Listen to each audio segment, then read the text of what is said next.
ರಾಜ್ಯದಲ್ಲಿ ಗೋಕಳ್ಳತನ, ಗೋಹತ್ಯೆ ಪ್ರಕರಣಗಳು ನಿರಂತರವಾಗಿ ನಡೆಯುತ್ತಿದ್ದರೂ ಇದುವರೆಗೆ ಒಬ್ಬರಿಗೂ ಶಿಕ್ಷೆಯಾಗಿಲ್ಲ. ಅರೆಸ್ಟ್ ಆದಷ್ಟೇ ಬೇಗ ರಿಲೀಸ್ ಆಗಿ ಹೊರ ಬರ್ತಾರೆ. ಕಾಂಗ್ರೆಸ್ ಆಡಳಿತದಲ್ಲಿ ಕಾನೂನು ಸುವ್ಯವಸ್ಥೆ ಹದಗೆಟ್ಟಿದ್ದು, ಸಿಎಂ ಸಿದ್ದರಾಮಯ್ಯ ಎಚ್ಚರ ವಹಿಸದಿದ್ರೆ ರಾಜಕೀಯವಾಗಿ ಅವರ ಉಳಿವು ಕಷ್ಟವಾಗಬಹುದು ಎಂದು ಕೊಡಗು ಕಾಫಿ ಬೆಳೆಗಾರರ ಸಂಘದ ಅಧ್ಯಕ್ಷ ಎಂಬಿ ದೇವಯ್ಯ ಮಾರ್ಮಿಕವಾಗಿ ನುಡಿದರು. ಮಡಿಕೇರಿಯಲ್ಲಿ ಸುದ್ದಿಗೋಷ್ಠಿಯಲ್ಲಿ ಮಾತನಾಡಿದ ಅವರು, ಗುರುವಾರ ಬೆಳಗಿನ ಜಾವ 3:30 ಗಂಟೆ ಸುಮಾರಿಗೆ ಮನೆಯ ಬಳಿ ಯಾವುದೋ ಶಬ್ದ ಕೇಳಿತೆಂದು ಹೊರಬಂದೆ. ಕೊಟ್ಟಿಗೆಯಲ್ಲಿದ್ದ ಹಸುಗಳನ್ನು ಯುವಕನೋರ್ವ ವಾಹನಕ್ಕೆ ತುಂಬಿಕೊಳ್ಳುವುದು ದೂರದಿಂದಲೇ ಗೋಚರಿಸಿತು. ತಾನು ಹಾಗೂ ತನ್ನ ಮಗ ಇಬ್ಬರು ಓಡಿ ಹೋಗುವಷ್ಟರಲ್ಲಿ ಒಂದು ಹಸು ಕಳ್ಳರಿಂದ ತಪ್ಪಿಸಿಕೊಂಡು ಓಡಿ ಹೋಯಿತು. ಮಗ ಡೀನ್ ಬೋಪಣ್ಣ ಆಯೆ ತಪ್ಪಿ ಬಿದ್ದು ಭುಜದ ಭಾಗಕ್ಕೆ ತೀವ್ರ ಪೆಟ್ಟು ಮಾಡಿಕೊಂಡರು. ಅಷ್ಟರಲ್ಲಾಗಲೇ ನಮ್ಮನ್ನು ಕಂಡಿದ್ದ ಕಳ್ಳರು ಹಾಲು ಕರೆಯುವ ಒಂದು ಹಸುವನ್ನು ವಾಹನದಲ್ಲಿ ಹೊತ್ತು ಪರಾರಿಯಾಗಿದ್ದಾರೆ. ಕೂಡಲೇ ಪೊಲೀಸರಿಗೆ ಕರೆ ಮಾಡಿ ಮಾಹಿತಿ ನೀಡಿದೆ. ಆದರೆ ಮಂಡ್ಯ ಸಮ್ಮೇಳನ ಪ್ರಯುಕ್ತ ಜಿಲ್ಲೆಯ ಬಹುತೇಕ ಪೊಲೀಸರು ಅಲ್ಲಿ ಕರ್ತವ್ಯಕ್ಕೆ ನಿಯೋಜನೆಗೊಂಡಿದ್ದಾಗಿ ತಿಳಿಸಿದರು. ಬೆಳಗ್ಗಿನವರೆಗೆ ಕಾದರೂ ಪೊಲೀಸರಿಂದ ಸ್ಪಂದನೆ ಸಿಕ್ಕಿಲ್ಲ ಎಂದು ಘಟನೆಯ ಬಗ್ಗೆ ವಿವರಿಸಿದರು.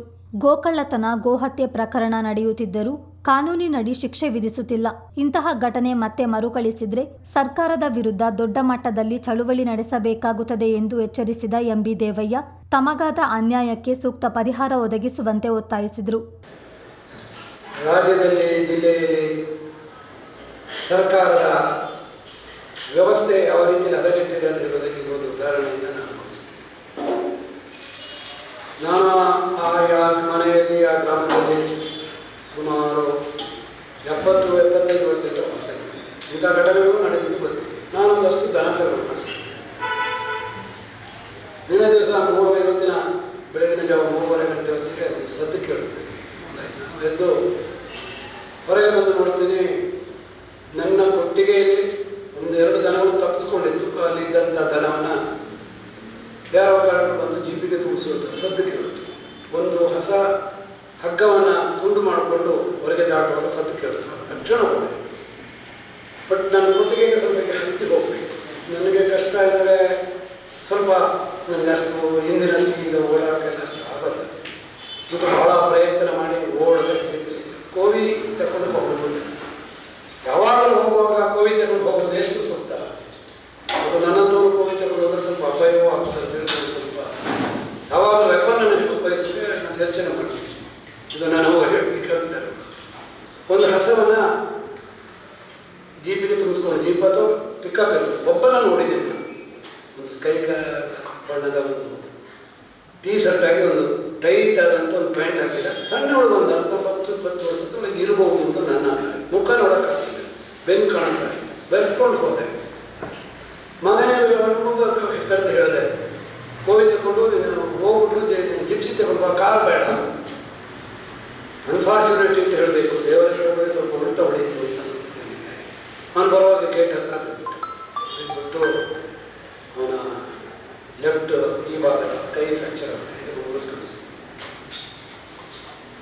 ಸೊ ಈ ರೀತಿಯಾಗಿ ಅದರಲ್ಲೂ ನನ್ನ ಊರಲ್ಲಿ ಇಷ್ಟವರೆಗಿಂತ ಘಟನೆಗಳು ನಡೆದಕ್ಕೆ ಅವಕಾಶವನ್ನು ಕೊಟ್ಟಿರಲಿಲ್ಲ.